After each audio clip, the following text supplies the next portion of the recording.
Morning. I wanted to talk about states of mind and the state of this world. And based on the state of the world, it's easy to assume that the states of our mind are in turmoil. We wake up to images of war. We wake up to words of violence and hatred. We see lies being repeated, people being dehumanized. Everywhere we look, there's injustice. And it's so easy to fall into despair at times like this. It's so easy to let the problems of the world consume you. It's so easy to allow darkness and depression to set in. But this world works in polarities and duality. And as much as we see evil rising, the universal laws tell us that goodness is also rising. We see people taking a stand for humanity. We see people rising up against the injustices of the world. We see people sacrificing their livelihoods, their careers, their scholarships, their reputations, and maybe even family and friend circles. We see them sacrificing and taking a stand for others. People who maybe always lived for themselves, were self-absorbed, living in their bubble, have been inspired and called to action. And though we'll never rid this world of evil, this is the school. This is what this school is all about. It's about making a choice every day about what we want to align with. There's so much good in this world, and there's so much evil. There's so much joy, and there's so much sadness. There's so much abundance, and there's so much poverty. There's so much good health and well-being, and there's so much sickness and infirmity. And every day we wake up and have to renew our minds and make a decision, a conscious decision about where we want to put our awareness to, what we want to apply our awareness to, what we want to align with, what we want to observe, what we want to be true for us. And we do that not only with the world, but with ourselves. That same turmoil exists in our lives. We're faced with challenges. We're faced with societal pressures, family pressures, marital pressures, parenting pressures, career pressures, school pressures. We have betrayals that we're processing. We have health that we're battling. We have financial woes that we're trying to overcome. We have dreams and goals that we feel are impossible to accomplish.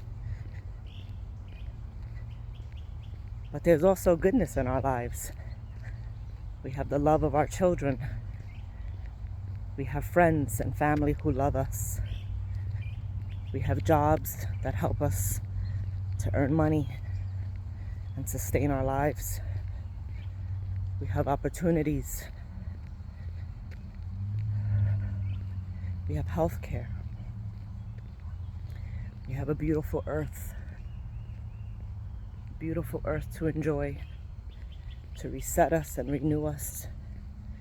And every day when we get out of bed, we have to make a choice about what we want to observe and acknowledge and give our attention to.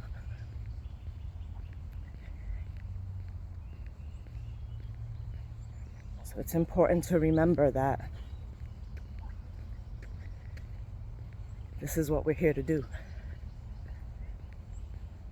We're here to make a choice on what we want to align with. And that is the reason for evil. It's the reason for the polarity. What choice do we make each day? Do we seize the day? Do we choose to see the goodness that God has placed in our lives? Do we choose to see the beauty of the world? If we look at nature and we allow it to be the example setter for us, they just see God's grace. They just see the sun shining. They see all the food that God has prepared for them. They see the sun.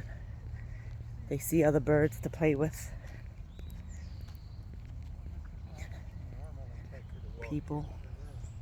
People we can acknowledge. People we can wish a good day to.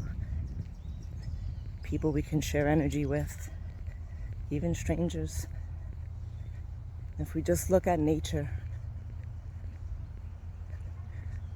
we can see the examples of the seasons changing, but the grass still grows, and the leaves grow, and the rain comes and the rain goes. Nature doesn't wake up and say, today's a bad day. I'm not going to get out and do my job. I refuse to grow. I refuse to eat. I refuse to fly because the world is in turmoil and there's so much bad in the world. No, nature persists. Nature takes in the goodness of God's glory every day. And so should we. We have to wake up every day, individually and collectively, and look at examples of people sharing love, strangers who become familiar because they see each other on the path every day, from different walks of life, who may otherwise not have been friends, but on this path they become friends because they choose to align with goodness. There are like-minded people walking this path with me this morning. People who choose to invest in themselves, who choose to get up and walk despite how they're feeling because they know it's what their body needs. People who choose to come and be in the sun despite how they're feeling. I see the same faces time and time again. But I could go online and I could look at the same people complaining. Those exist also. I could choose to align with the friends who want to gossip because they exist also. They ring my phone also. People who want to live in despair and self-loathing. I could allow them to pull me into that and then spend my day in the awareness of how bitter people are, how self-loathing they are, how undisciplined they are, how they live in victimization or ignorance of their power to call great things into their life and into the world. If you're worried about the state of the world and you feel helpless, there are times we have those same feelings in our own life, but it's an illusion. We're not helpless. We just feel it. It's a belief. Good morning. Good boy. Good morning. And we're not helpless about the world. There's so much we can do in this world, but it starts within us. Our work in the world is a personal job, because when we get our mind right individually, then collectively we add to the people who are raising up the vision of this world. And for every person who has their mind set right every day, who believes in goodness and possibility, who believes in well-being and opportunity, who believes in humanity and that there is still greatness in people, for every one person who adds to that belief, we join a collective of consciousness that believes there's goodness in the world still, believes that there's well-being in the world still, believes that there's peace in the world still, believes that there's opportunity for growth and expansion,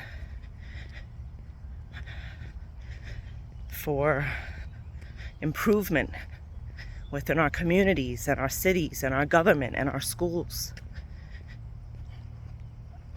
But if we can't manage it individually, we'll never be a part of that collective. And if I told you that in your despair, in your bitterness, in your anger, in your resentment, you are literally adding to the evil of the world, would you believe me? It's one of the hardest truths to accept. But yeah, you're adding to the evil of the world. When you believe that the world is more evil than more good, you create more evil. When you believe that there are more bad people than good people, you add to that. When you believe that you can find beautiful things to look at, you add to that. Good morning. There are examples everywhere of people enjoying God's nature and beauty and beautiful relationships. If you choose to look for them and be aware of them. Or you could stay on the gossip blogs and read about who cheated on who. You can listen to podcasts that tear women and men apart from one another and pit us against each other and demonize one another to break our love and relationships, that devalue women and devalue men. And you could believe that that's the state of the world. Or you could come to this park and see couples committed to their well-being, walking in harmony, swinging on a swing with their heads up looking at the sun, growing old together. It's a choice every day, every morning, every minute, every second. What are you choosing to align with? Are you adding to collective consciousness of goodness and beauty and possibility and well-being and good health and abundance and prosperity? Are you sending those thoughts out to your family and your friends? Or are you envious of them? Are you wishing them bad? Are you wishing them hardship? Are you judging them? Are you criticizing them? Are you more focused with them than you are with yourself and your path and your growth? Are you gossiping? Are you speaking lies? Are you exaggerating? Are you playing victim? Are you adding to the evil of the world? Or are you adding to the goodness of the world? So if you want to make a change, if you want to do something bold, if you want to see peace in this world, if you want war to stop, if you want to see an end to poverty, infirmity, sickness, an end to the divorce rates, to child abuse, start with yourself. Get up and take control of your ship and steer it and align with the goodness that exists in the world. Go and find the calm waters and sail away from the rogue waves, the choppy waters, the whirlpools that suck us into life. Steer away from it. You're the captain of your ship. Sail to clear waters, blue waters.